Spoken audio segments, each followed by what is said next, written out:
ٹیلی vision پر ہر شخص آ سکتا ہے سوائے ڈاکٹر اسرار کے. کیوں؟ ڈاکٹر اسرار نے کیا کیا؟ باقیوں کی دعوت میں وہ انقلابی ڈنک ہے ہی نہیں. وعظ ہے، نصیحتیں کرتے رہو. سعودی ٹیلی ویژن پر طہارت کے مسائل، وضو کے مسائل بیان کرتے رہو. لیکن اگر حکومت کے مسائل بیان کرو گے تو کل تمہارا پتہ بھی نہیں چلے گا تم گئے کہاں. ملوکیت کی نفی کروں گا تو کیا ہوگا؟ جو ہوا ہے سینکڑوں تابعین کے ساتھ حجاج ابن یوسف کے ہاتھوں، ہوگا کہ نہیں ہوگا؟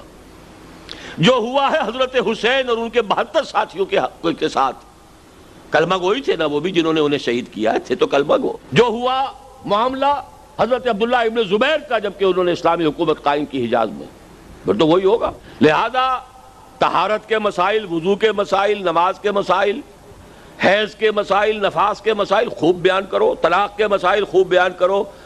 حکومت کے نظام میں شریعت کیا چاہتی ہے، نظام کیا ہے اسلام کا، ذرا یہ بات کرو گے تو بند.